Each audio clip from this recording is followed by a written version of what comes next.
Good morning, good afternoon, good evening, and good night, wherever you may be. And welcome back to the HCW channel, and welcome to another edition of HCW Show Squared. The show takes you format or formula of the Fallon HCW Show podcast. It's powered to the power of, you guessed it, 2. I'm your host, as always for these, Dan, DP, or as we all say nowadays, DpuizY. Yeah! And I'm of course joined by the everlasting co-host himself. He is all about that TNA, which could mean anything as far as we know. It's Mr. Impact Craig! Craig, how you doing? You know me, it's that M-I-C. Craig, aka Mr. Impact. I'm very well, thank you.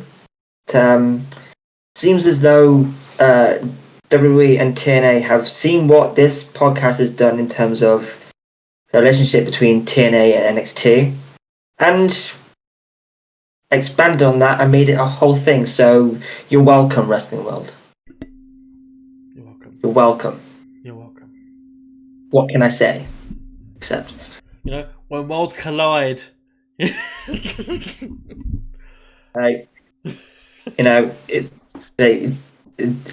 All I'm saying is TNA and WWE weren't really doing much at all together until I jumped on this and it became a thing. So, I'm not saying that we are completely responsible for it, because I'm sure Shawn Michaels did his little thing and Scott D'Amore did whatever he had to do for his whatever they were doing.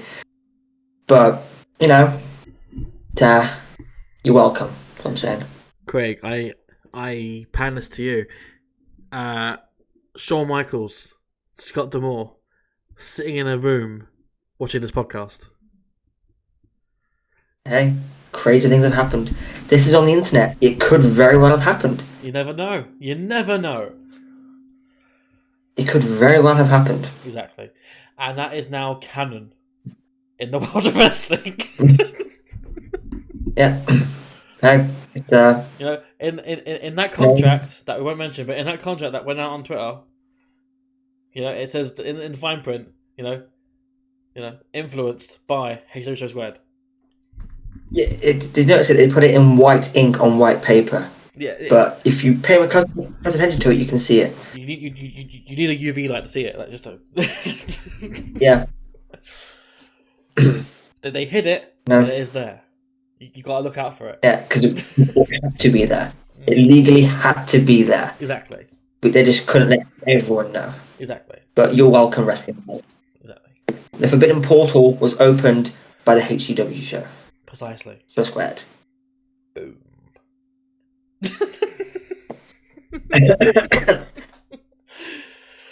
So, with that in mind, have you got any comments you want to make before we go into the show review? That aren't spoilery. Just. See, now you moved the goalpost a little bit there.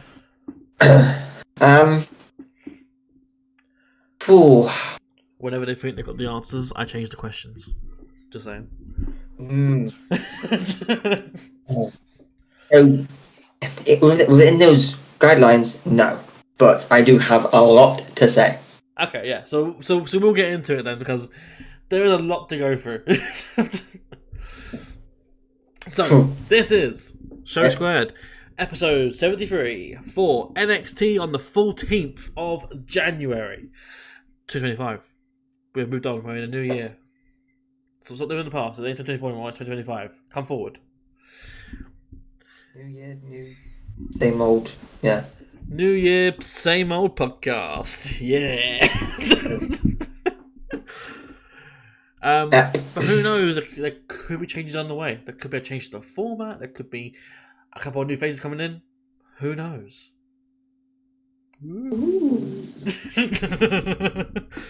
That's right. We're bringing in the New Day. That's right. Xavier Woods and companies that are going to be here.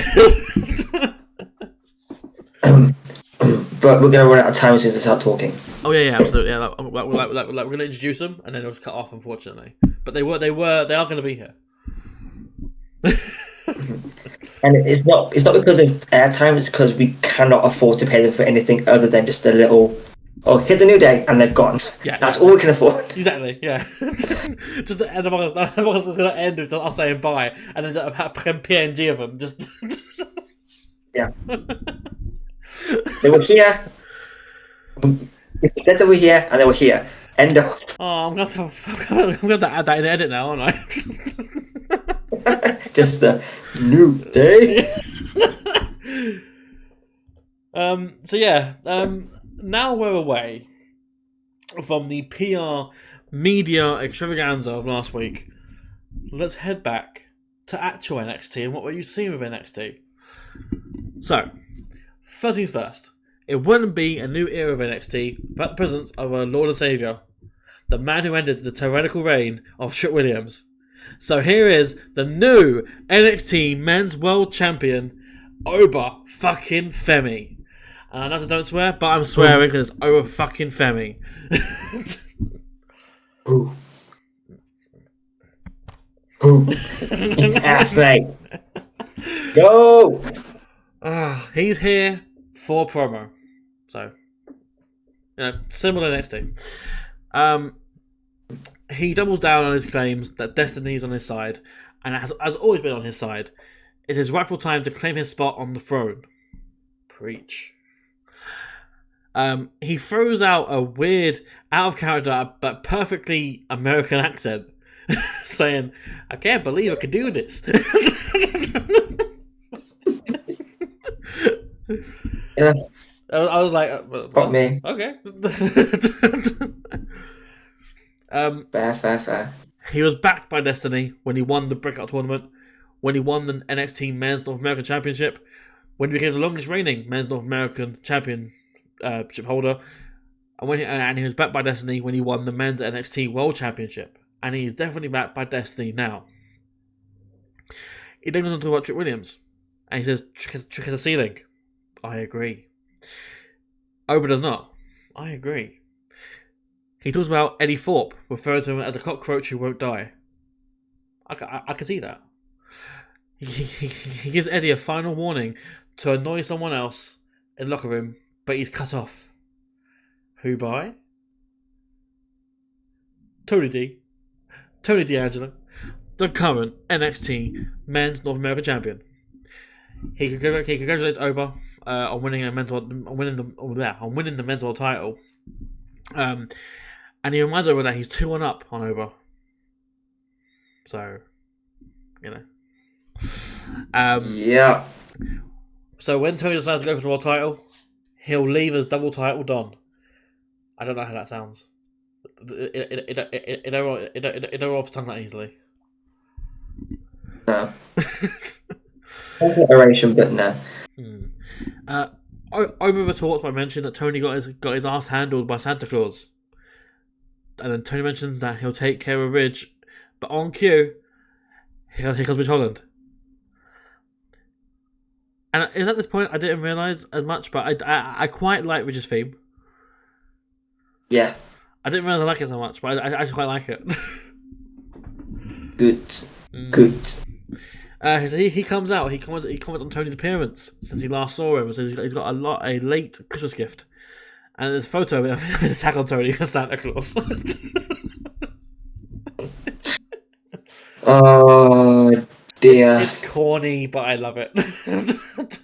Yeah. And Tony offers to sign it for him. So he goes to sign the photo in a very wholesome endeavour. However, a fight breaks out between them. So, oh well. As they clear out, Eddie Thorpe comes into the ring from behind and attacks Oba Femi with a strap, which someone knocks him out. Eddie then grabs the title, declares that he's going nowhere, and holds the belt up high while Oba remains on the ground. Okay. Honestly, I really like the opening. Yeah, it was a really solid opening. Oba, doing the written thing of you win the title, the next show, you come out and you cut a promo as the champion. Yeah, absolutely. And he delivered it as perfect as he could.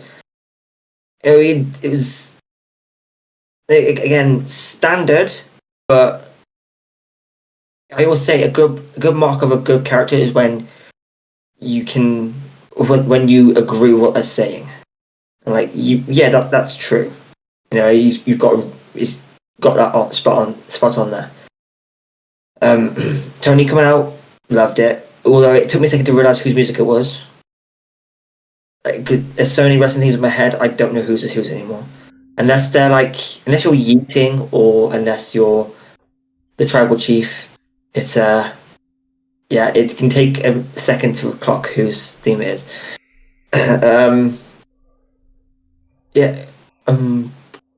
Not against Tony and Oba, but not title as a title, as we said last week. Not really interested in that all that much. A standard brawl from Tony and Ridge, and then the strap from Eddie confused me because obviously we get into it later on because Ava has some decisions to make. When Eddie came to the ring with the strap, but okay, so probably going to go for a strap match then. That's the last reason I can think of why he'd bring that with him. Yeah. I mean, maybe that's what Ava's going to book. Maybe. Who knows? We'll see. But, yeah. Okay. I mean, I don't know how it would knock Oba down that hard. Like, fair enough, a close onto the back is going to hurt. But, okay. I would have assumed he was going to knock down Femi and then sort of whip him with it. Yeah, that's where I was thinking going to too. Yeah, like they did with Punk and McIntyre. Yeah. Like, that's the only logical reason I can think of why he would bring it with him. And then Eddie steals Oba's necklace. Yeah. Or take the title and runs away. Yeah. And then they feud over Oba's necklace. Oh, yeah. But seriously, I was thinking Eddie's going to take the title and run. Honestly, it would fit with the current character arc he's with, so I would not minded that. I would have been fine with that. Yeah. I like those kind of things, like take it and go. Chicken shit hill. Absolutely. Yeah. Yeah. Like, oh, you didn't beat me, so I'm taking this. I'm taking this. So yeah, with that in mind, we move on. We go backstage now for the first of many backstage segments, as we have Ethan Page and a few others like Hank and Tank, Dante Chen, and Oro Mensah. Hi, Oro. Good seeing you again. We said last week you haven't seen him in weeks. Yeah, literally. It's like, oh, it's alright. It's so fucking bizarre. It's like, alright, cool. Just mention someone's missing and they'll appear next week. It's really weird. I mean, the last time I saw Dante Chen was on TNA. Yeah, sorry. That's the last time I saw Dante Chen was in TNA. Yeah. Like, that's just like... He's been on Level Up when it was active, but, yeah. Now they have the LFG show. NXT Evolve coming soon as well. Oh, hell yeah. Gabe Sapolsky? Yeah. Yeah. We'll see. We will see. So yeah, Dante Chen is here with Oro Mensah when in comes Ethan Page. Ethan brags about his talk with Dwayne Johnson last week, who he calls DJ now because they're friends. And even recounts a Dwayneism when he tells Dante it doesn't even matter how Dante felt about the attack on Javon. He butchered it, but it's fine because it's Ethan Page. It fits the character of him fucking it up. Yeah. A fight almost breaks out But Dante has a cool head about it. He's like, you know what? I'll go to Ava and get a match sorted. You know? Yeah. I respect that. You know? I don't mind it whatsoever. No sense of violence in my wrestling, please. Yeah. Keep it in the ring, people. Exactly. Come on. Speaking of the ring, it's time for the first match of the night. It is the NXT Women's North American Championship number one contenders match. We have Stephanie Vaquer, who won the number one contendership at New Year's Evil, taking on Shotzi, who pinned Fallon Henley at New Year's Evil. So instead of doing a freeway, they decided to have this singles match to decide who gets the number one contendership. So of course, obvious winner, you know, Shotzi wins via roll up, following interference on both Dizzy Jane and Fallon Henley. I rated 3 stars. I didn't mind the ending. It took Vaquer out of the title scene for now, while not crediting her with a clean finish. You know. Overall, good match. It was also a good point that Shotzi was not aware of the cheating. She sort of took advantage of it, and wasn't really aware of what happened. However, it probably does mean they'll get some sort of trouble for it at some point. Yeah, it's a guarantee, isn't it, really? Yeah. I mean, Shotzi gets her title match in Atlanta, Yes. the venue TNA have just ran, which it would have made me laugh so much if TNA would have, obviously because it's Genesis today if you're watching this as it airs, and they're in Dallas, Texas, but they were running center stage up until this week's episode. Yeah. So this week's episode, but it'd been hilarious if TNA airs and it's still at center stage whilst NXT are live at center stage. Yeah, absolutely. I like that little. It makes me chuckle a little bit, but really enjoyed this match. Big fan of Shotzi, have been for years. Glad she's back in NXT because the main roster is the main roster. You can be as talented as you want to be, but unless you're flavour of the month, you're not really getting much. Yeah, Shotzi didn't have an awful lot that helps her stand out besides the horror stuff she does sometimes. So glad she's back on NXT where, there's some really, really talented wrestlers there. And Stephanie Vaquer being one of them. Yeah, absolutely. Huge fan of Stephanie Vaquer. I only have one question, really, and it's more an aesthetic thing than anything else. Why does Shotzi have a helmet in her entrance if she can't come out with a tank anymore? Yeah, it's, I clocked that too. I mean, I guess you can wear a helmet. Hank and Tank wear a helmet. Yeah, but they're Hank and Tank. Honk honk. Like I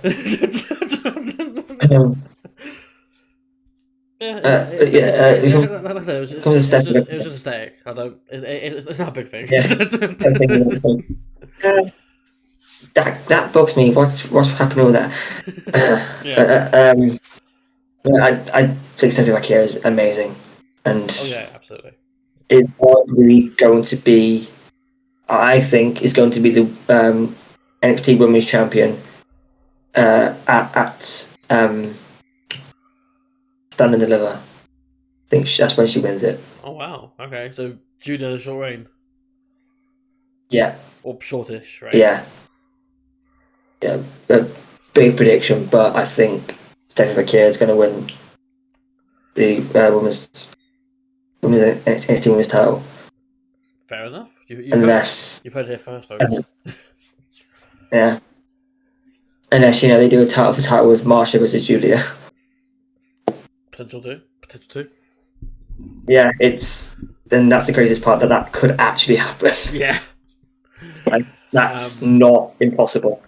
But here's a fun game as well, as Craig said earlier. The TNA are hosting Genesis tonight as you watch this one. So you can always do a little simulcast watching Genesis while watching this. Yeah. Fun little game. Can you believe Joe Hendry won the TNA World title, then Frankie Kazarian immediately cashed in his coil shot? I can't believe that JBL came out of nowhere and won the world title. It was insane. And Cora Jade beat Marsha in a singles match after the Ravens House of Clockwork Orange House of Fun match. It's a stupid name. and then Abyss came back for Monsters Ball. It was insane. Like, Pete Williams hit a Canadian Destroyer off the stage. And Trick Williams went to the main roster. Who would have guessed it? On TNA of all shows, they announced that. It was so weird. I know. Anyway, on to what actually happened. Yeah, big fan of Stephanie McKay. I love the match. Like the interference, and like you pointed out, the fact that Shotzi didn't realise until the match was over. Mm-hmm. Big fan of that. Yeah. Big fan of that. Yeah, because it's not necessarily showing her being an opportunist or being heelish in that way, because she's not taking advantage of something that she's aware of. She's just sort of, oh, okay, pin. Like... And then she was annoyed, which I liked, the little add-ons where she was frustrated that happened. Yeah, very good stuff. After this, we go into a backstage segment with Kalani Jordan and Sol Ruka. Kalani is moping about her loss at New Year's Eve because she took the pin to Fakir. And Sol is doing what she can to improve her mood, but it's not really working. In comes Zarya,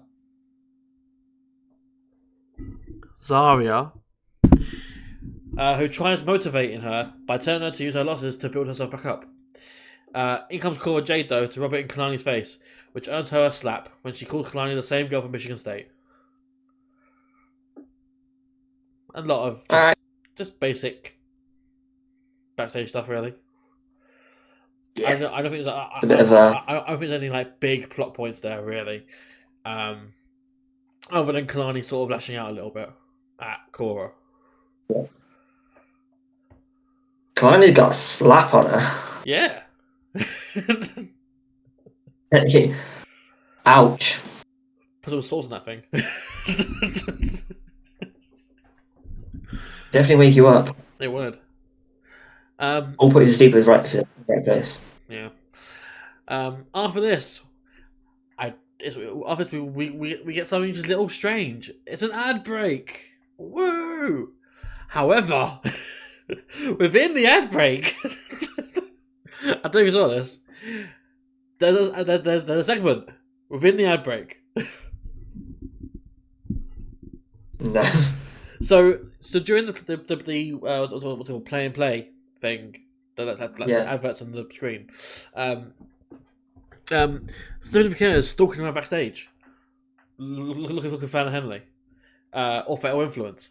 Of course, it's all presumption because can't hear a thing because I'm hearing Geico Life Insurance. Woo! She finds Jessie Jane in makeup. Oh, that startled you. She finds Jessie Jane. Oh, yeah. Okay. She finds Jessie Jane in makeup. And she chokes her against the wall, basically, presumably asking where Fallon is. And Jessie presumably says that she doesn't know. There's actual speaking here, by the way, that you can't hear because of the adverts. Yeah. So Stephanie throws her into a chair in makeup, basically. And then Stephanie is still walking on backstage. As the ads are going on, she's still walking around. This is all one camera shot. Stopping by various members of NXT to ask him, presumably, where Fallon is. With no definitive answers. She then runs to Ethan Page, who's getting ready to head out in his gear, so he wants to get ready for a match or something. And he tells Stephanie to smile. And I know that because he does this. And then that's about it. And then the camera follows Ethan Page for his entrance. Okay. No.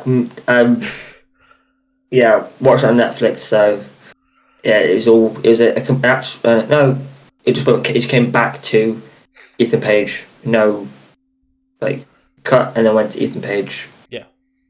Yeah. I don't know why they cut that completely. I thought it was really weird placement. Because that was an entire thing that they would have aired normally. Also, on the audio thing, for the first 20 minutes, Yeah. couldn't hear Vic Joseph and Booker T. Could you not? For 20 minutes on the Netflix feed, Booker T and Vic Joseph do not talk. You can see them talking, but there's no audio coming through. Oh, okay, interesting. I didn't watch it on Netflix because I forgot I had Netflix this week, so I wasn't the way I normally watch it. You can hear the crowd, you can hear Mike Rome, you can hear them hitting the mat. Cannot hear Booker T and Vic Joseph, which honestly I wasn't that mad at. Yeah. Oh, what a match, Vic!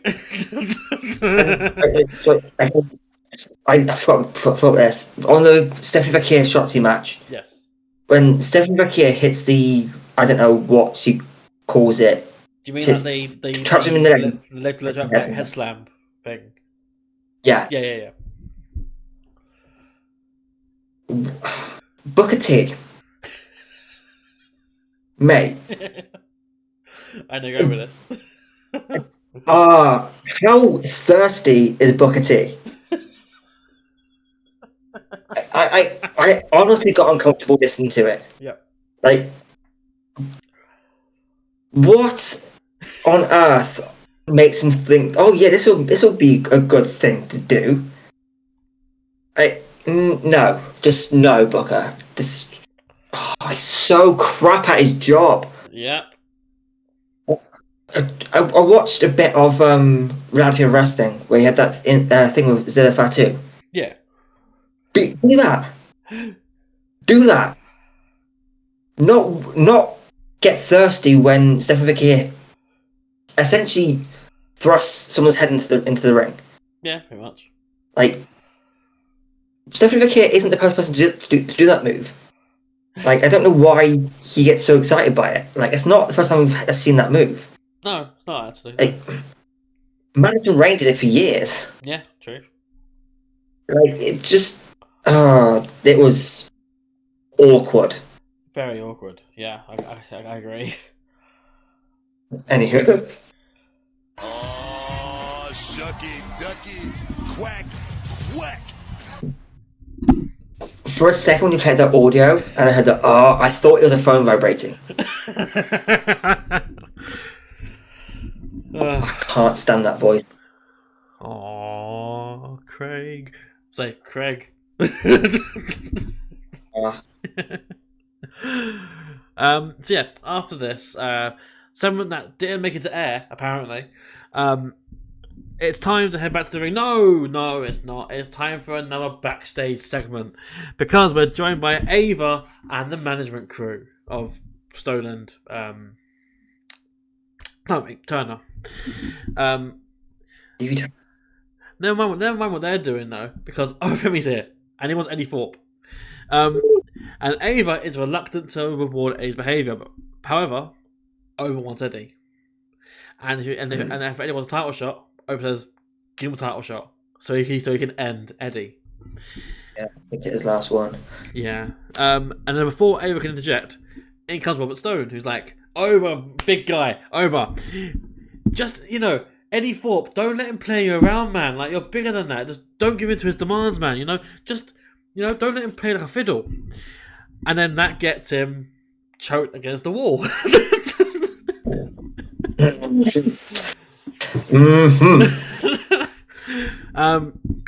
So he's holding up Stone against the wall. Ava sees this, relents, and gives Oba the match of Eddie that he wanted for next week.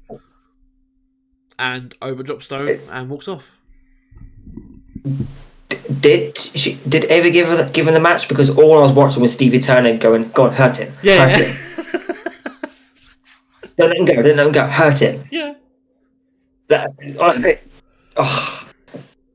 And then. So good. I didn't catch any of that, unfortunately, but I did catch the last bit when he drops him, and she's like, Why did that for? She stood in between. Like you can see her over Oba's arms, and she's going like, "That's him. That's him." The dynamic of the three of them is really good. Like you got the straight person, Ava, and then you got the two like chaotic like evils. Like the chaotic evil, like Oh, it's so good. Yeah. And just book the match. If NXT don't want to do it, TNA will happily do it. If you don't want the match with TV, okay, I get it. But TNA, they have no problems with that. I wonder if they'll do this per podcast with us. I mean, That'd be quite fun. Yeah, I'm pretty sure Robert Stone's on Cameo. Can do something.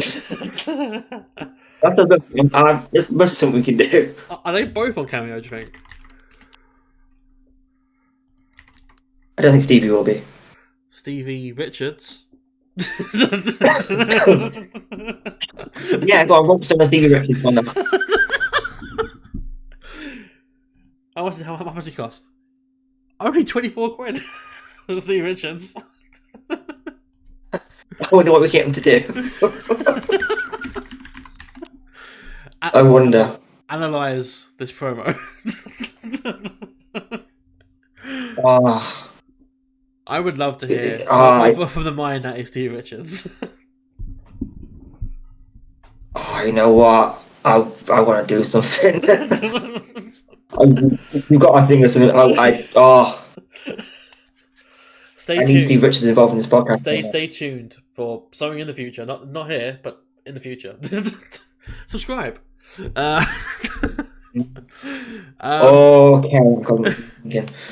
No guarantees. No guarantees. After this, we do go back to the ring finally for the second match of the night, which is a singles match between Ethan Page and Dante Chen, which Ethan wins in quick fashion following a twist of fate. I was thinking Diamond Cutter. He did he did the whole like the arm thing on the side as well. I thought DDP did as well. No, DDP is just a standard. Okay. I think. Okay, I just thought it was quite weird because it's not. I mean, obviously that's a callback to AEW, you know, when he was with Matt Hardy and part of that group. But it's weird that he didn't use the Ego's Edge because that fit more with what he's doing, in my opinion. Unless they're teasing something with the Hardys soon. I mean, again, it's not definitely not. Exactly. Yeah. It's impossible. No, especially not now. Yeah. But yeah, I rated it 1.5 stars. This is like 1.5 minutes, I think, if that. It was a squash match pretty much, and the only reason why I rated it higher than 1 star is because it helped continue a storyline in Ethan's progression as a character. Yeah. Yeah, I got nothing much on it. Like, it wasn't expecting anything different. Besides, the finish, which was, I like that he's not just. I like he's changed it up a little bit. Yeah. Like proving it, showing he doesn't just do, 2 moves or 5 moves over and over again like a certain. Him and. No, I'm not going to say it because I don't want the gremlins to come after me. No. in another company. Oh, okay, fine. Oh, you mean? Yeah. Okay, yeah. Yeah. People, army, get after him. The All-Elite Army, get after him. Okay, Kenny Omega. Kenny Omega. Got 5 moves, always the best in the world. Is he far? That is former TNA World Champion Kenny Omega. And arguably one of the worst champions. And this is like compared to like Brian Cage. Like, worst 3 reigns of TNA World Championships. Sorry for the tangent. Mm-hmm. So this is in order from not the worst to the worst. In 3. Brian Cage, Rich Swann, Kenny Omega.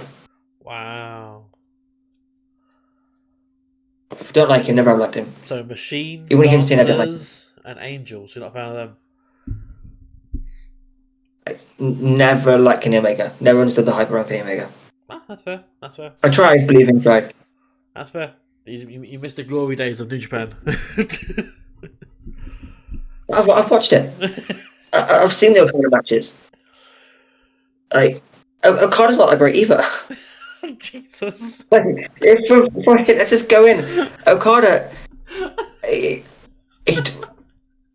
decent in Japan, fair. In the US, he doesn't give a shit.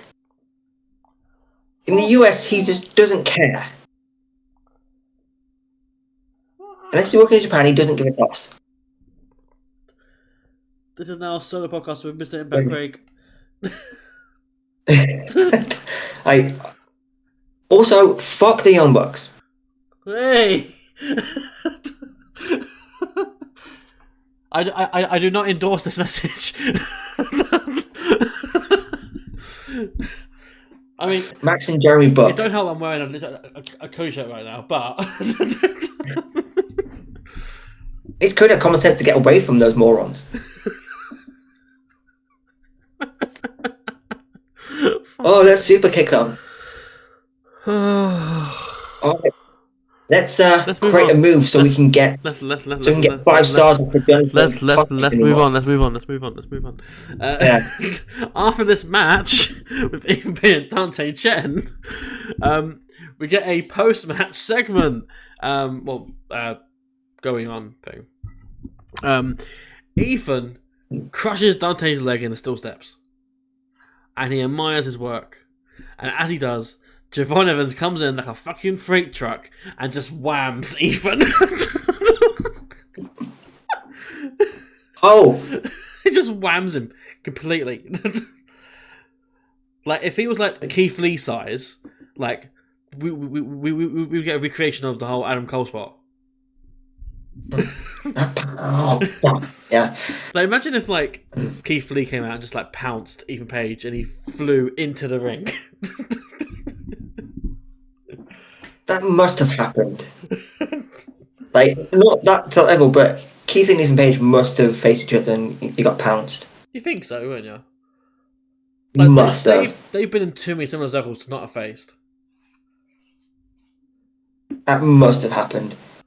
Let us know in the comments if that happened. Yeah, let us know. And if it does happen, you know, give us a link so we can watch it. Yeah, PWG 2007. Probably was PWG. Yeah. Or Alpha, but yeah. Yeah. So yeah, after the full speed truck, we're in the ring now, and Javon's throwing hands at Ethan, but one well placed hit from Ethan reopens Javon's jaw wound, and Javon is left in a small pool of blood. Smile. Like, genuinely don't know if that's legit. Like, is his jaw wired shut? I don't think it is, because I think if it was, you wouldn't do this. Because otherwise, you become a bit. What's the word? Like you become a bit too carny if you're doing that. Yeah. And it's like certain individuals in the world of wrestling would say it's outlaw, mud shit show. Yeah. Shit, you know, like. Yeah. It's similar to the word corny. Yeah. Carny, sorry. Carny, yeah. Yeah, let's go with carny. Carny, absolutely carny. Like, picture a car, vroom vroom, and your knee. Carny. Yeah. Yeah. The fact I'm questioning whether it's real or not is testament to how well they're delivering this. Exactly, yeah, precisely. I don't think it is real, but personally, I'm not that invested per se, because I'm not a fan of Javon Evans. So, Genuinely, this week when he came out is the first time I've ever gone, go on, Javon. The first time. and So, that's because of Ethan Page. Yeah. Yeah, because I want Ethan Page to get his ass kicked. Yeah, and he did for like 1 second. Yeah. He rocked him with a shot to the jaw. Yeah, I like that though. Like he's got literally a glass jaw right now, Javon Evans. Like one hit to a certain part of the body, and he's like, he's just down straight away. Like, Yeah. I mean, it's the shots you don't see coming that knock you out. yeah, true, very true. So after this, we are backstage once again. Oba Femi's here, and he's walking around. He ain't doing his little march. He's walking around normally, and he's congratulated by Craig's favorite NXT wrestler, Dion Lennox. Dion's here, and he says one day he'll challenge Oba for the title. And on first thought, you're like, ha, fat chance. But Oba's like, okay. And then he moves on. I didn't mind that. Yeah, believe you will. Yeah, I could see it happening. It would just be like a 1 minute match, if that. Yeah. It might turn to an Aramensa situation, but, yeah. Yeah. You never know. In the same backstage shot, we see Sean Spears is trying to recruit Rizzo now, as he continues to search for a female member to his ranks. And Izzy then comes out of nowhere to break it up and says, Rizzo don't need you, I don't need you, buzz off. And as they go away, and she tells Rizzo to tell the Don that this makes them even.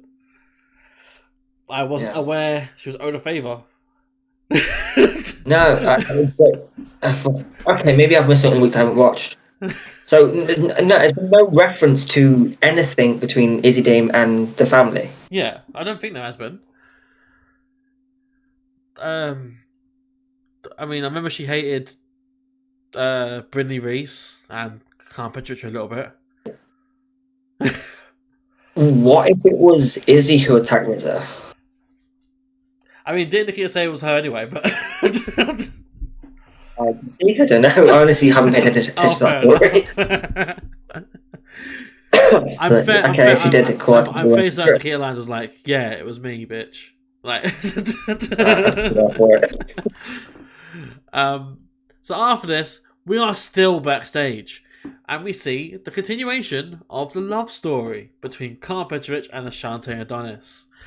Now, before I get into it, I have got a comment from one penciled in Nikki who told me to mention this in the podcast. She mentioned that moment with Adonis made me vomit in my throat a little. It's so cringe.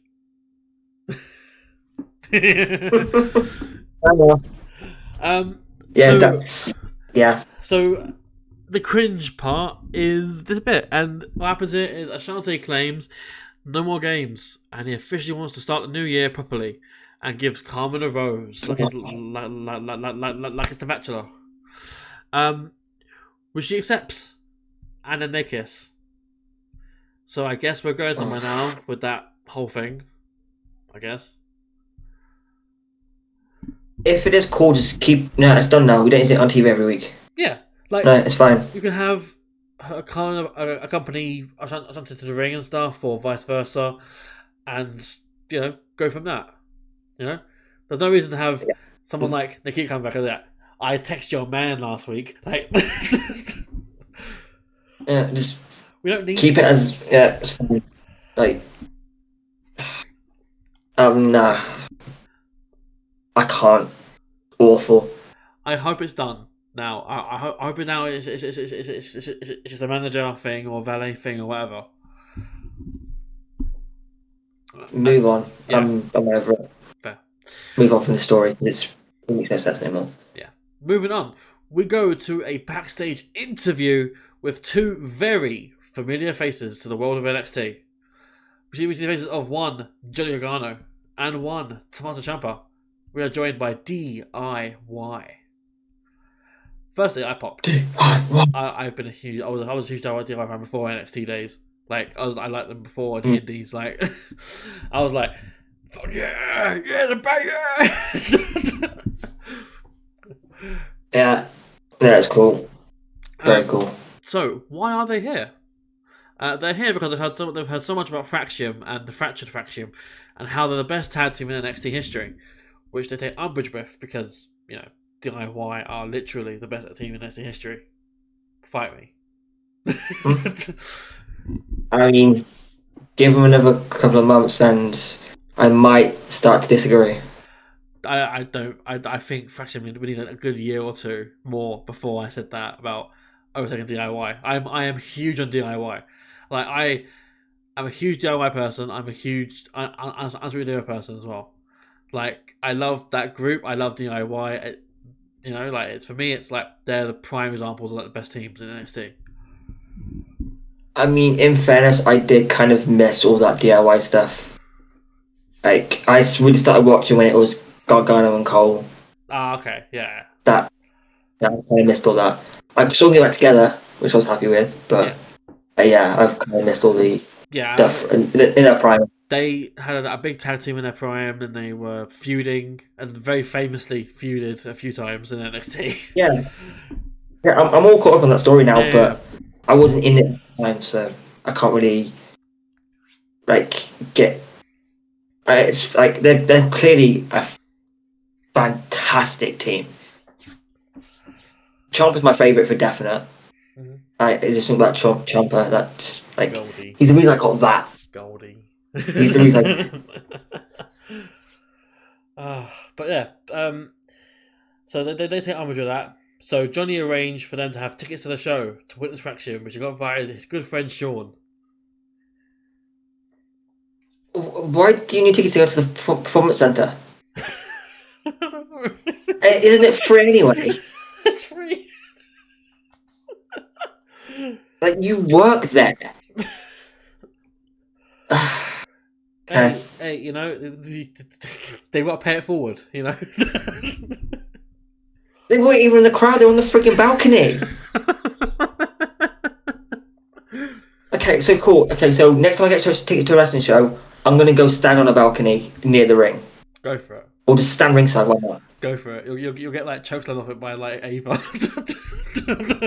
Yeah. No idea. She's like, I did this to who? And then just chokeslams you off it. Yeah. So yeah, they make a big deal about promising no shenanigans, no involvements, no dirty dealings, nothing like that. All above board, all good stuff. Nothing's gonna happen. Nothing whatsoever. They make a very big deal about that. What? You don't like the theme anymore? Mm-hmm. I miss the old theme. Chrome Arts. Oh. So good. After this, we go to the third match of the night. It is time for the WWE Women's Tag Team Championships #1 Contenders match between Meta 4, Les Legend and Jakara Jackson, taking on the Unholy Union, Alba Fire and Isla Dawn. Now, Craig, I don't know if you noticed this, but on the on-screen graphics that appear for matches as they happen, it said Metaphor. Well, it had the pictures of women in the match. So you had Metaphor on one side, and they were fine, and then you had Isla Dawn and Alba Fire on the other. I don't know if you know this. The picture of Alba Fire was a picture of JC Jane. I'll put a little screenshot on the screen now, so everyone can see what I'm talking about. But see, this kind of so for the first 20 minutes of the show, you don't hear the commentators, and then you put someone else on the graphic, and teams you're not even involved in, not even from the same country. Mm-hmm. But if this was TNA, they get battered online. Battered for this. Let's. LOL, TNA. Between you and me, let's batter NXT about this. LOL, NXT. Fucking LOL NXT. Lol NXT. You say your song, you say your NXT 360. JJ Jane. I'm a fan. What's I don't know. What's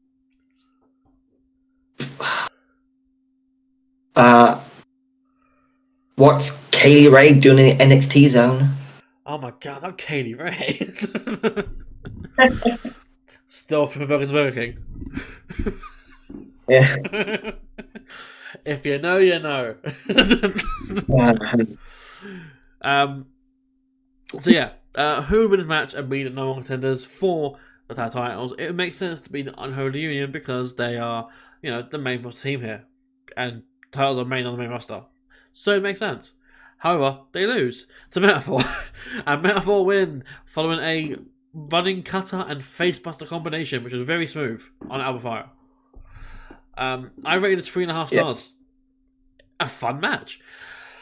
My only thing for this was that it was a bit too much in favour of showcasing Lash Legend, who which I feel personally devalued Jakara, which I don't fully understand, because in my opinion, she's the better performer and more improved out of the two of them. Because I'm still seeing Lash stumble around a little bit. And NXT, again, we keep saying it, developmental, the best place to be for developmental talent. I think Jakara has more of an uptick to her than Lash does. It's just Lash is the bigger woman, like in all meanings of the word. Like she is just gonna have more attention because of her size compared to Jakara. That match should have been to showcase Jakara Jackson. Yeah. Because the brief moments we got of Jakara doing her thing, she's already going to be like, I'd say she's like 80% the way to being the same level as Lash. Like, legitimately, she is so talented. For someone who, again, like same with Lash is fair enough. But for someone who wasn't a wrestler, there's so many people on this roster who came for the NIL projects and are taking to the sport so well. And Jakara is right at the top of this for me in terms of the women's division. She is going to be a star. I mean, obviously you get the people saying, "Oh, she's basically just another Sasha Banks." She's going to be better than Sasha Banks.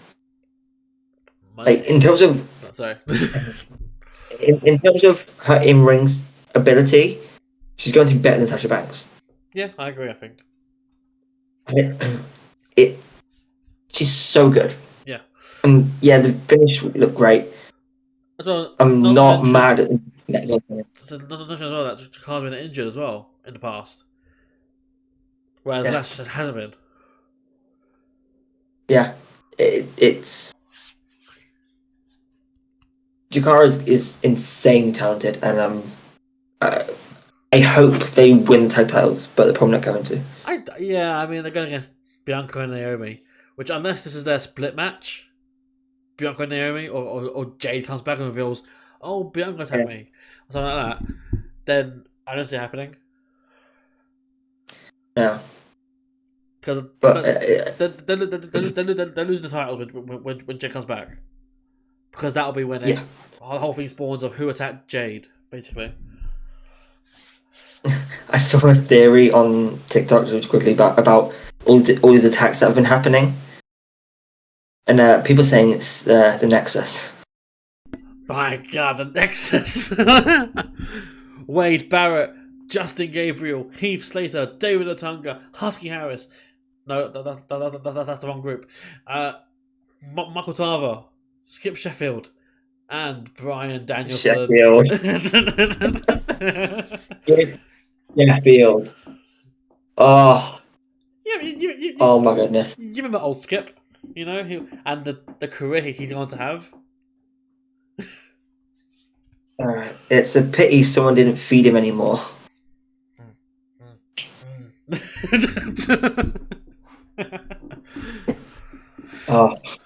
But no. Now he's. What's on? Yeah. I was gonna say now all he's got is battles on TikTok. Yeah, it's so weird.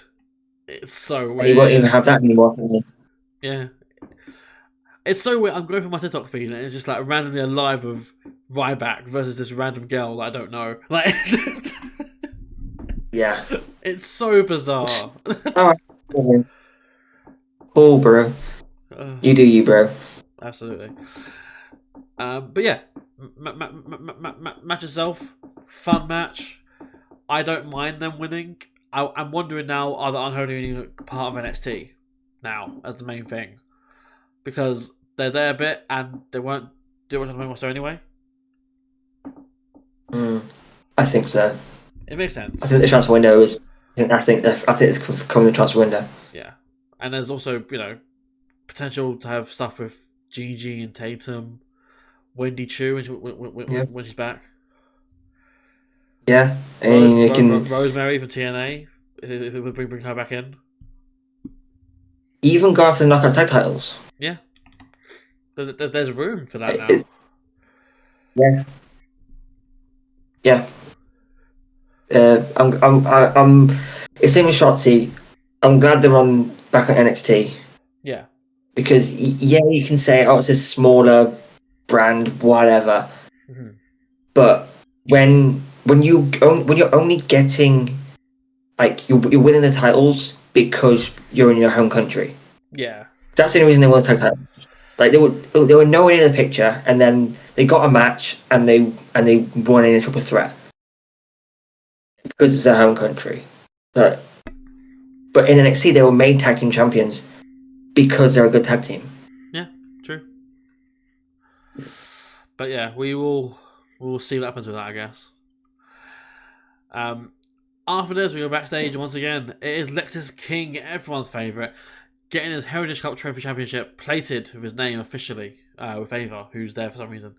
In comes Charlie Dempsey, though, and Ren Sinclair. Charlie wants to congratulate Lexis on winning the trophy. However, all Ren wants is a rematch with Charlie, which Charlie can't fault. Ava agrees and goes to make the match official. However, there's like a big bang behind him. There's like this locker door thing. Garage shutter. Yeah, thank you. Garage. That's my shutter. So we go check it out. Ava in the camera. And it's revealed that noise came from a brawling Rich Holland and Tony D'Angelo. And they're brawling in the parking lot. While in the background, Sean Spiz and co are just skulking. Like, come on, guys, let's go away now. Like, Yeah. I won't lie, I did rewind it a few times to see, could I see someone running away? Could I see like a fourth person with Sean Spiz's crew? Like, is there a woman somewhere in there hiding or something like that? Like, but there wasn't. There wasn't. So it's the three of them. So Sean, Brooks, and Nico. However, my question on this is, how have they been fighting the entire show?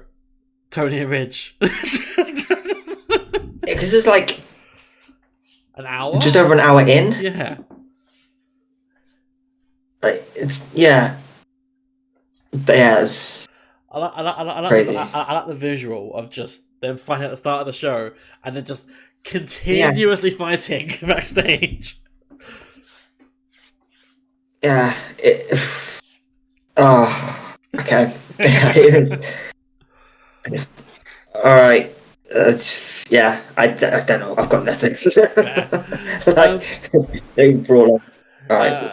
So, after this, you may be wondering why we mentioned TNA so much, other than the fact that, Craig is Mr. Impact Craig. It's because WWE remembered that TNA exists, and sitting in the front row is none other than current TNA Knockouts champion, Masha fucking Slamovich. She's here, she's chilling and watching. Which I don't blame her, because she's like one of my favorite wrestlers in the world. Yeah, when Marsha popped up, I was like, oh, that's really cool. I was like, DB's gonna love it. Yeah. DB's gonna love it. Yeah. Like, seeing her pop me because I didn't know she won the title in TNA. Okay. So I was like, sick! It's been like two from the Battle Glory, so it's been like 3 months. Jesus, yeah, no, I started TNA. But like, it's just I thought in my head I was like, it's still Jordan, right? I was like, it's still Jordan. But yeah, it's because he's Masha here, and for me, it just wanted to see her with a title because I was like, oh, cool. It's one of it, but it's nothing to do with. It's just a thing that it bugs me. It's not a massive thing.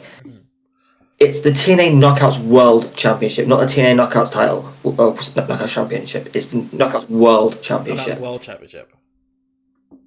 It just irritates people that say because it's a World Championship. Yeah. Like it says on the title, it's Knockouts World Championship. It's a little thing that they don't NXT don't talk about. They don't say it. Yeah. I don't know why. Like we do not. Even when Michael Cole is mentioning that Michin and Chelsea Green are former Knockouts champions, he says TNA Knockouts champion. Yeah. They're TNA Knockouts World champions, but it's a little thing that like nah, just say it. Just say it. Yeah, just say it. It's like when Mickey James was in the Rumble and they called it the Impact Women's Champion. Like, no, it's not the Impact Women's Championship, it's the Impact Knockouts Championship. Yeah, I don't understand that really, but yeah. Like, say the name of the title. But yeah, Masha is here to witness the show. I'm assuming she's been there the entire time. She might not have been. I don't know. I won't pay attention. No, she definitely wasn't because She wasn't. the next match, someone else sat in her seat. Ah, okay, fine. Like, so either they are plants in that crowd or Marsha took someone's seat for that match. They have to be plants because who would you give up their seat like that? Yeah, you're front row as well. You're not giving that seat up. No. Like, there had to be plants because there's no way that you'd be like, oh, yeah, sure, I'll get up out my front row seat. Yeah, go ahead. Like, yeah. Yeah, I mean, yeah. I might because it's Masha, and I'm like, can I get a photo? Like after, like, I think we would too. Yeah, like, I think anyone actually would, so maybe they're not. Yeah, I'll be like, everyone move! I want to see Masha. Yeah. Yeah. Like, yeah, in fact, I'd make someone off on the end move so I can sit in my next. I wonder who was that. I wonder if it was Dexter. Just Kind of had to be. Just to completely annoy her whether that question's about her career. Yeah, it had to be someone who was delivery. It has to be, yeah, had to be.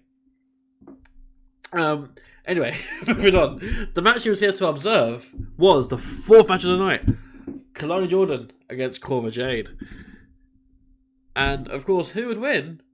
The person with genuine character progression in Kalani, or the person who's sort of just coasting by at the moment, sort of coasting by, not doing much of anything, Cora Jade. The answer would, of course, be Cora Jade, who wins with a rake to the eyes and a double arm DDT. I rate it 2.5 stars. It was sort of slow. Didn't have much to it really. So I'll give it an average rating because it was just over 5 minutes, and I don't know what more they would have done if they had more time. So for me, it was all right, and I hope Kalani's not straying away from the heelish side that they've been showing for the last few weeks. Yeah, it's an interesting turn to completely go off what they've been writing. Yeah.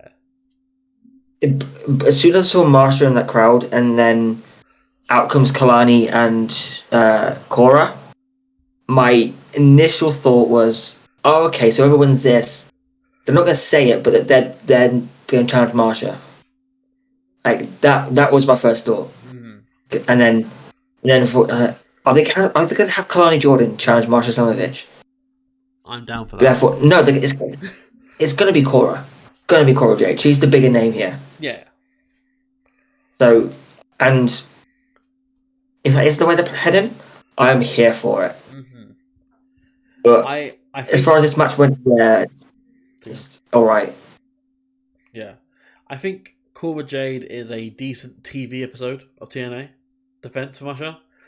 I think Kalani is a PLE level match. I mean, next week TNA's live. Impact is live. And I think it's going to be Marsha versus Cora for the Knuckles World title live on Impact. Yeah, that's fair. But I guess we will see. Stay tuned to, well, not here, but stay tuned And- to see what happens. That episode of Impact is going to be from San Antonio, Texas. Who's from San Antonio, Texas, Craig? Who could it be? Scott Steiner, that's right. So we move on. I mean, he thinks he's cute. What Scott Steiner does?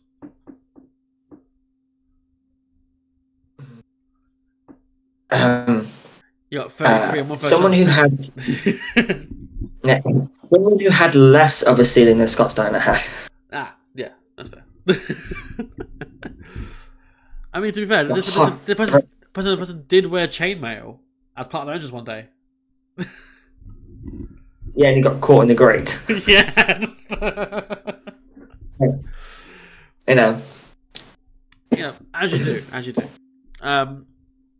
So yeah, after this match, we go to Instagram, and we see Eddie Thorpe, who he's really breathy here. Like he's like it's really off-putting. He's happy he's given a title match. He shuts out Ava, and generally he's like, "I'm great." He claims that Oba will be overthrown as ruler and as champion. Yeah, it was strange. Because that happened at the start of the show. So how long did it take? Did he have to run to wherever he was hiding, like, and then record the video for Instagram? Because I'm pretty sure you have like an hour between that. You can post that and then, like, you can get to where you're going and then post it. Being heavy breathing was just weird. Yeah. But one thing I can't have to think about is how cool would that have looked had he stolen the NXT title? Oh, that would be very cool. And another alternative would have been if he recorded that and then Oba's appears behind him. Yeah. Yeah, create another Taken Styles meme. Where'd you going, Eddie? Where do you think you're going? Where to, Eddie? Oh dear. So yeah, after this, we go backstage once again for what is probably the 30th segment at this point. Fraxiom are here and they're approached by Josh Briggs and Yoshiki Inamura. They want to tell Fraxiom that they've got next. Cool. In come OTM to tell them that they're going to win the tag belts. So, don't talk to them, talk to us, sort of thing. There's some phrasing because basically OTM say along the lines of, if you keep messing up with us, we're going to pull you through the mud. And Yoshiki takes that as mud wrestling. No, not my style. Not my style. I love it. I love it. Yeah, it's fantastic. And then the fight breaks out, and Fraxiom leave. Rightfully so. Yeah. No, engaging this one. Yep. After this, we see a Twitter or X post from one Trick Williams, who, by the way, is here. He is here at the venue. Because you see it at the start of the show when people are walking to the venue. He's one of them you see walking to the venue. Yeah. So he is here. Want to do it well. So the Twitter or X post from Trick Williams says, "Oh, I've got to figure out some stuff," and that's it. Okay. Cool. After this, we go into the 5th match and the main event of tonight's episode for the NXT Tag Team Championships. We have the challengers, OTM, Lucian Price and Bronco Nima, taking on champions, Fraxiom, Nathan Frazier and Axiom, who are fresh this time around, rather than the last 3 matches they've had as a tag team. Yeah. So who would win? Of course, everyone, well, a lot of people have been touting that OTM would be the team to beat Fraxiom and win the titles, including myself. I was on that train. I thought OTM would be the one to do it. And the winner was, of course, Oba Femi, who win and retain following a golden ratio from Axiom onto Bronco and a frog splash from Nathan onto Lucian on the announce table. I rated 3 3/4 stars. It was a fun encounter. I quite enjoyed it. Fraxiom are always going to be a great team and always entertaining, and OTM keep coming into their own with each match I've seen of theirs. I'm fine with Fraxiom retaining here because, you know, OTM aren't necessarily that team, but I was just convinced storyline-wise they would do it there because they're a heel team. And it ain't Gallus. So, you know, plus. So yeah, I'm assuming the loss has to come somewhere. Like, it's coming soon. The title loss for Fraxiom. Or I don't know where. Yeah, because I'll say, or are we just going to go and stand deliver with them as tag champs? See, those are Hank and Tank's titles.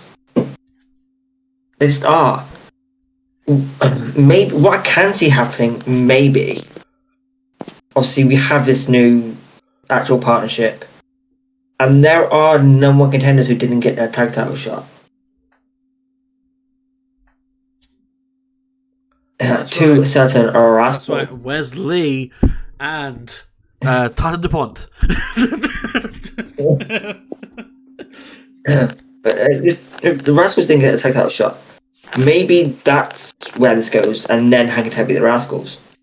Potentially. If the Rascals want to turn heel again and take them back, we're going to take the titles back to TNA. Maybe that's a route they could take. But beyond that, I don't know what they can really do with Fraxiom.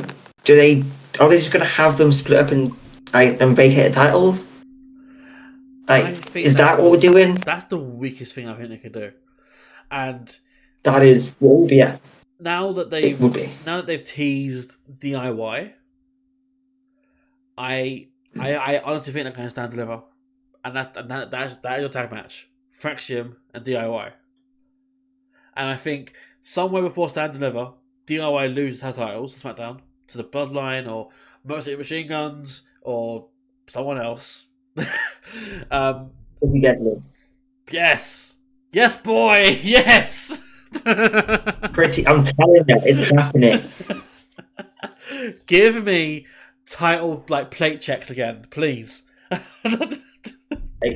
It's the fact that they're going to go from having the jobber entrance to winning the tag team titles.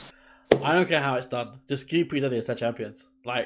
I've always stood by Pretty Deadly, and they're one of my absolute favourites. Even though I'm a big DIY guy, I'm a big video guy, Pretty Deadly I'm my third. Honestly, it's gonna be Pretty Deadly. Big up the boys. Yes, boy. But yeah, I think DIY are gonna lose their titles at SmackDown at some point. Maybe at PLE, I don't know. But they'll lose them at some point before Stand Deliver, and come Stand Deliver, they'll battle for the NXT titles, and they might even win them at Stand Deliver and have a DIY 2025 run in NXT. Which, I'm not complaining. Give me DIY, please. Yeah. I want more DIY in my NXT. Yeah, DIY and Fraxiom. That's a main event match. Yeah, but I don't see it main event over whatever Femi's doing. Yeah. No, but on any other card, that is main eventing. Absolutely. Yeah. Stand Deliver stands to be a fucking amazing show. Trip Williams. Fucking hell. Oba Femi versus whoever. Probably Trip Williams. But Oba wins, naturally. We have Julia versus Stephanie Fakir. We have potentially Fraxiom versus DIY, which match of the night for me straight away, right there. I know Julia and Stephanie are there. I know Julia and Stephanie are right there as well. But Fraxiom DIY, I've wanted that for a while. Yeah, and whatever happens with this TNA thing as well, it could honestly. I mean, for me, last year's Stand and Deliver was show of the year. I mean, it can happen again Yeah, absolutely. And very easily. I think this year, particularly, they've had more time to build on things they want to build to.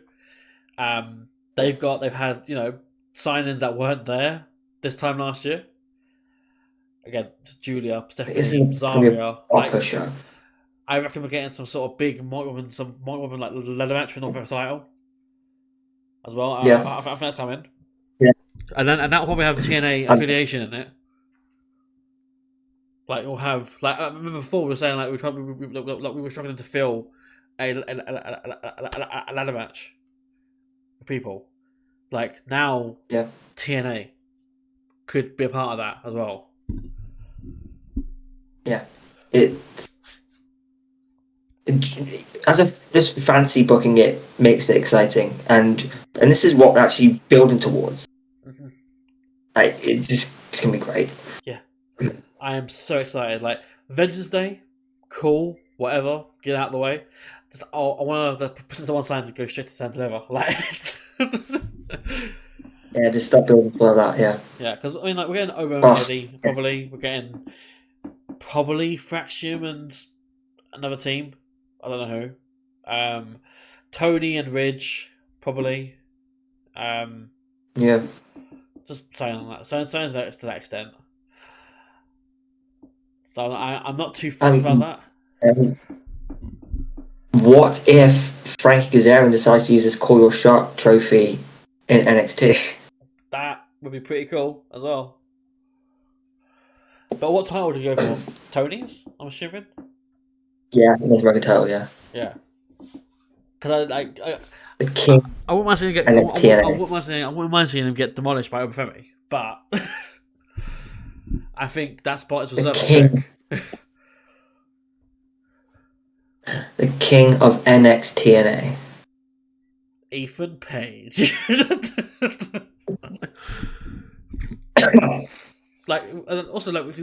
We could see the return of the North potentially. We don't know what Susanna's doing. That's the thing. We don't know what he's doing. He said he's going to be a free agent for NXT potentially. Then maybe, but I think AEW. It makes sense because the connection with Maple Leaf and Scott D'Amore. It makes sense.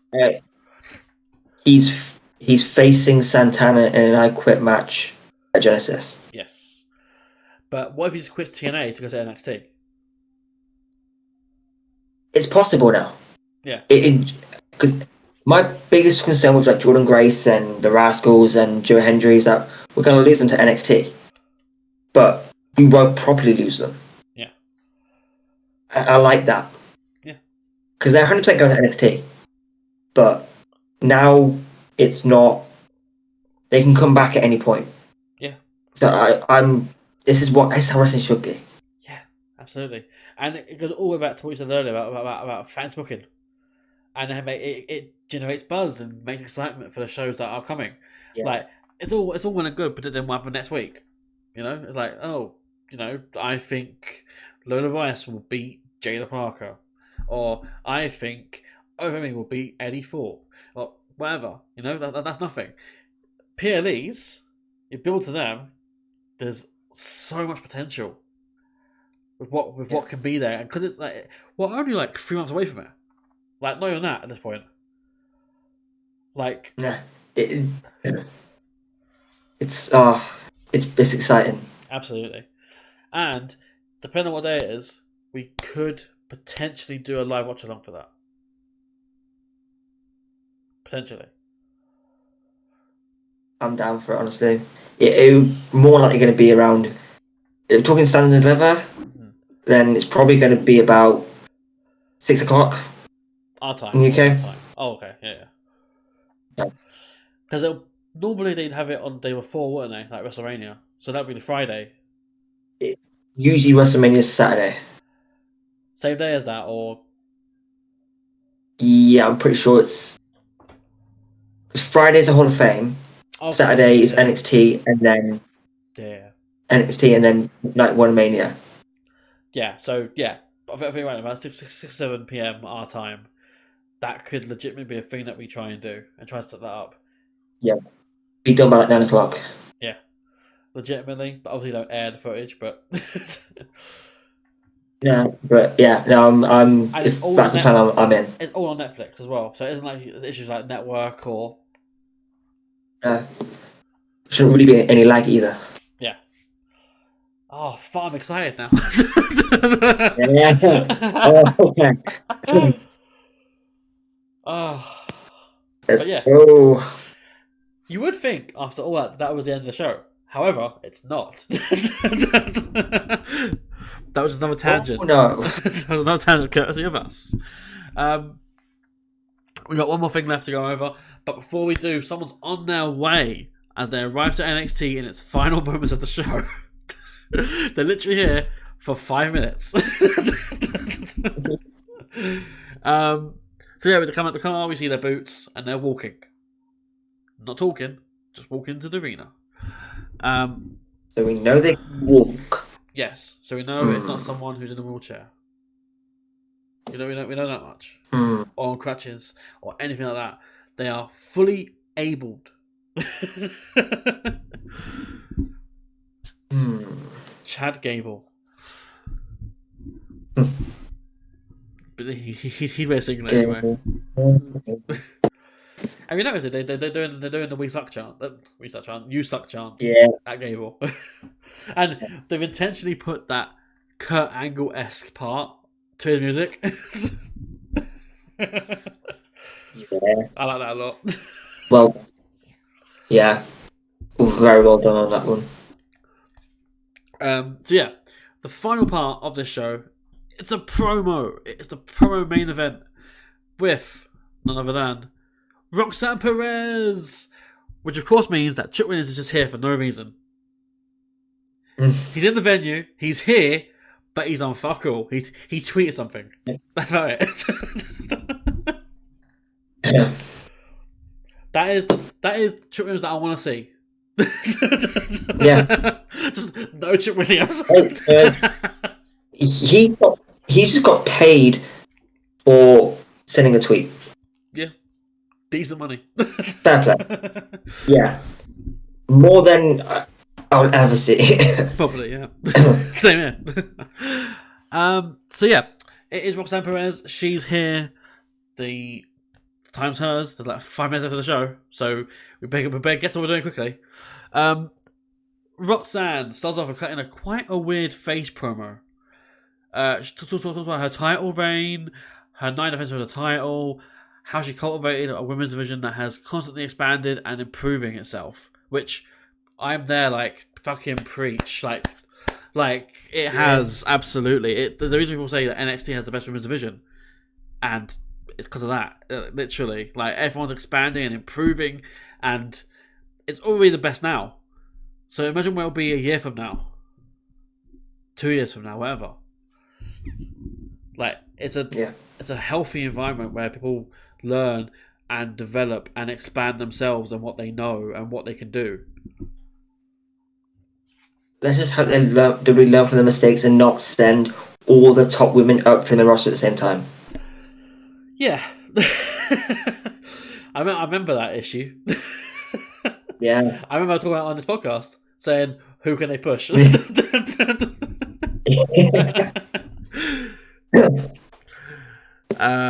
But yeah, so she congratulates Julia winning last week at New Year's Evil, and she congratulates the fans because it's what they wanted.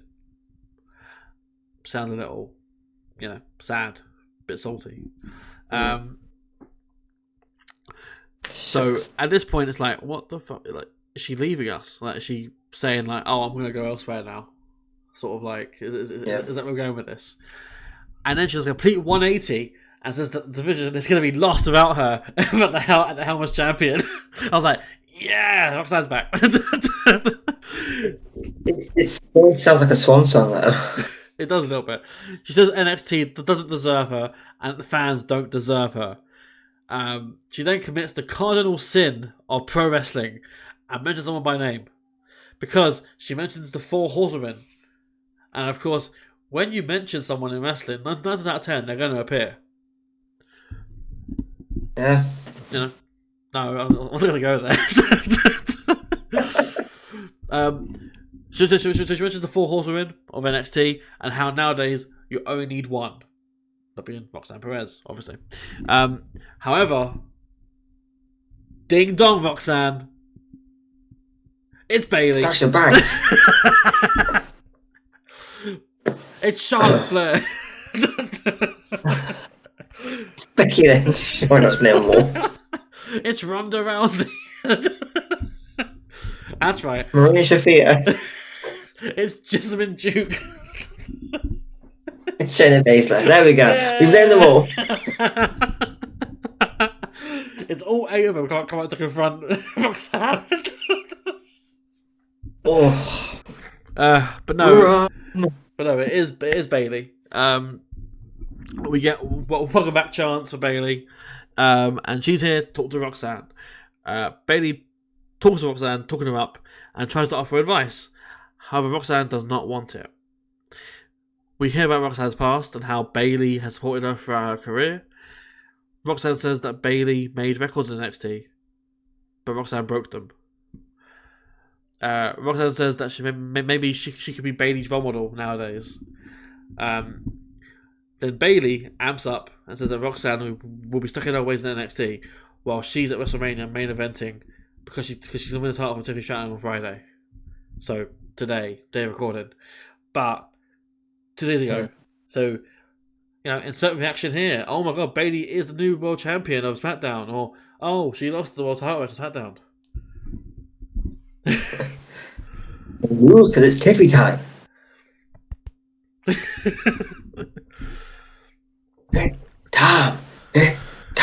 It's Tiffy. Big Tiffany. Oh dear. So after that, there is apparently a brawl. However, my feed cut off, so I cannot confirm nor deny that. There was a brawl. There was a brawl. It still ended in the middle of the brawl, but yeah. Yeah. So after this, I remembered I had Netflix. So I watched it on Netflix again, like just to the end, and watched a brawl. So I was like, yes, it did happen. I just know it was cut off in the middle of it, so we don't see the culmination of that. I'm assuming we'll see that on NXT next week. Yeah. Let's put it on socials. Yeah. But is this a Vengeance Day match? Roxanne Perez and Bayley? Possibly.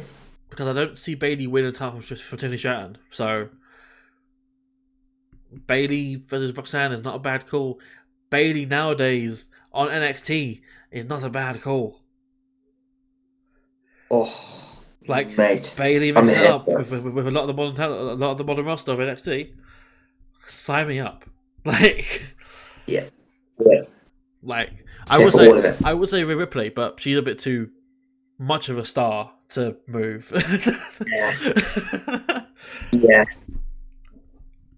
Rhea, not no, Rhea. Nah, but Bayley absolutely could make the move, and in this transfer portal, Roxanne goes to main roster, Bayley goes to NXT, and then comes TNA. Bayley to TNA, it can work honestly. Like there's a lot of potential here. She did tweet saying now her TNA gut check can come useful. There you go. So, again, more options that have come about because of this. And the more I say it, the more excited I am by the potential of it. Because, I want more Bayley in my NXT. Yeah. I'm going to bring back the old chance. Bayley.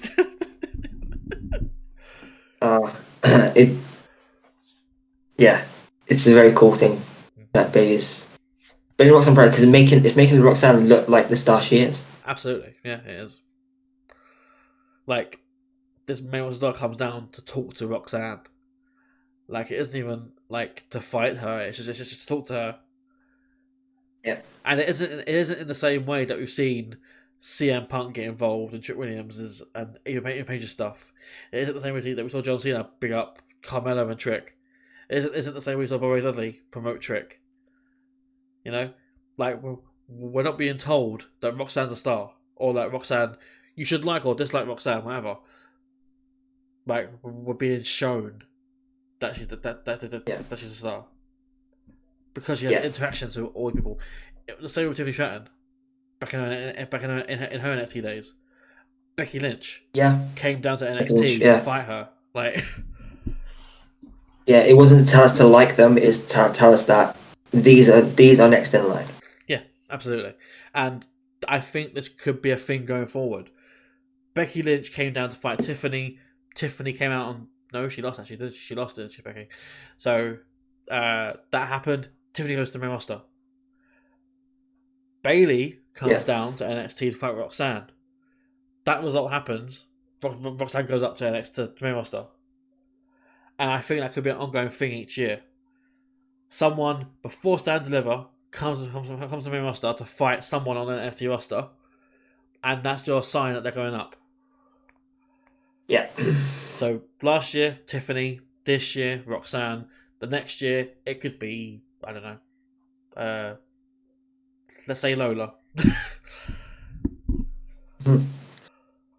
It's, yeah. It feels big, and that's important. Yeah, absolutely. And that's the main thing as well. You want to build your stars up by making them feel important, and that's exactly what they're doing here. So, again, Bayley, Roxanne, Vengeance Day. I'm down for it. It feels like a Stand Deliver match, but I'm down for it Vengeance Day. Yeah, just give me Bayley and Roxanne, and I'm good. Yeah. Don't care where it is. I just hope Bayley stays in NXT after Vengeance Day, because I think Bayley in NXT could be really fun. Could be. Like, especially if you bring like the Ding Dong chat show. Yeah, it's been Ding Dong Hello, yeah. Because that has history in NXT. NXT. That happened. That broke up GG and JC. Yeah. Yeah. That's history. Yeah, I'm good for it. Yeah. I'm all good with it. Let's do it. Absolutely. And not to mention as well, on your side, the TNA relations now, that Bayley could jump over and fight Masha Slamovich, which again is another match I want to see. Like, it's nice that we don't know what can happen. Exactly. Because anything can happen. Exactly. We're in a prosperous era of wrestling in NXT and TNA and wrestling in general. Really, it's just don't watch me roster. Watch NXT because everyone in roster comes to NXT eventually, or has been in NXT already. Yeah, literally. Like, even someone like Omos, who's currently in Japan, he was at NXT at one point. Yeah. So then become a yeah. Like General Aziz, if you remember Apollo Crews, he was Dabakato. Or is now Dabakato as well, but yeah. Like, there's so many avenues now in wrestling, particularly in the main companies. I don't mean like AW. I mean between WWE, NXT, TNA.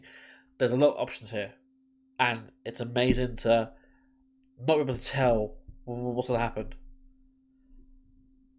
Yeah, like people say that this should be TNA should see this as an insult.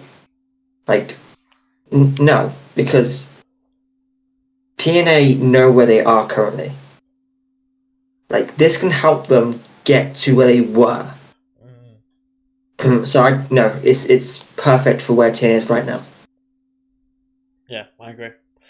It's like you said earlier as well. It's not a case of, we're going to lose X and Y to NXT because now the partnership. So while you could lose them to NXT technically, they can still come back to TNA anyway. Yeah. It's multi-year. Yeah. Like this, that can mean anything from 2 to 10. Yeah, legitimately.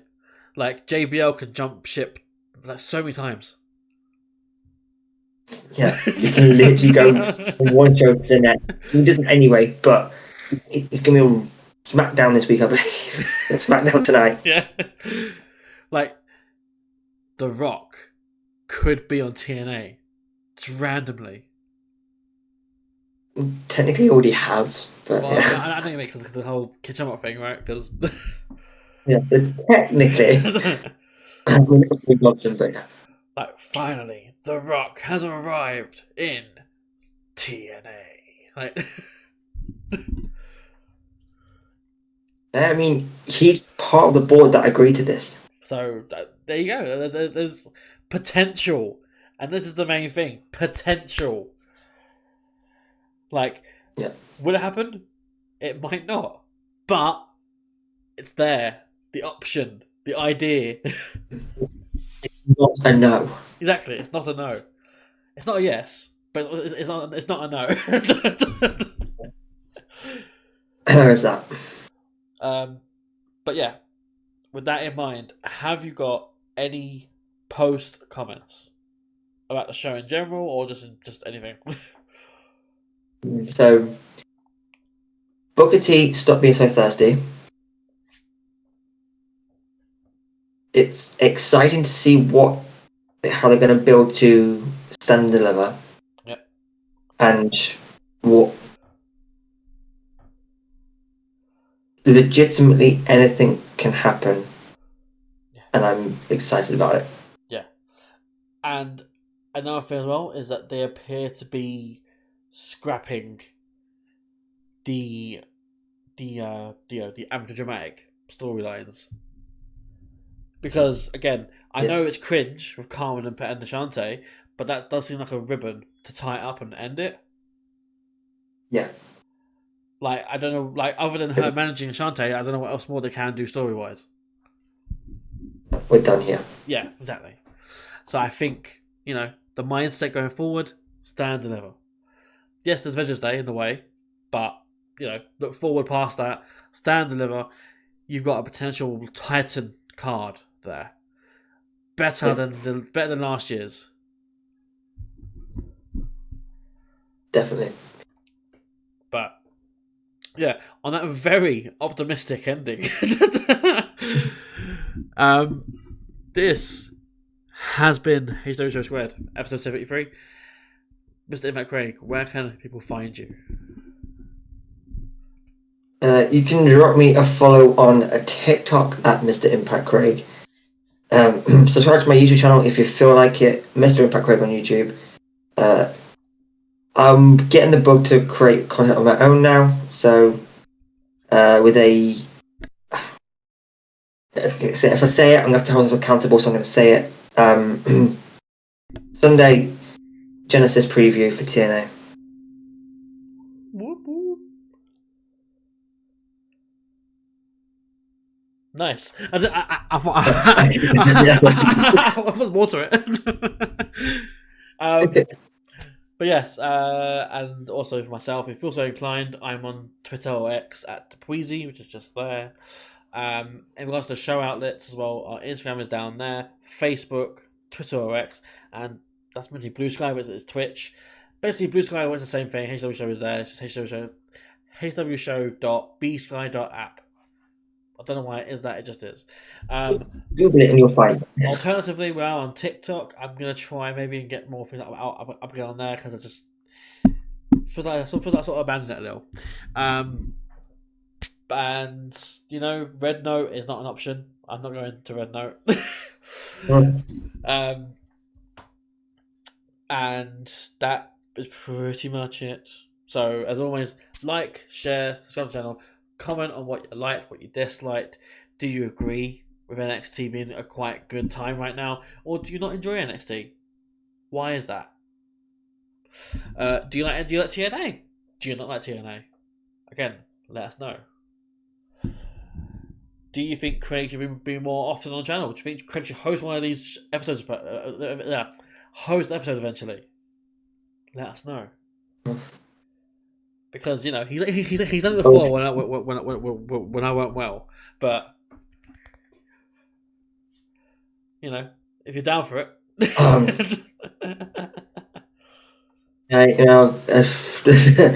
Yeah. That's the prep that kills me. Sorry that we can discuss at a later time. But yeah, not on camera. Oh, panic attack. No. But with that in mind, that does bring an end to the show. I've been Dan, DpuizY. This has been, as always, the wonderful Mr. Impact Craig. Over there, we go, that way. And that is us. And we'll bid you adieu.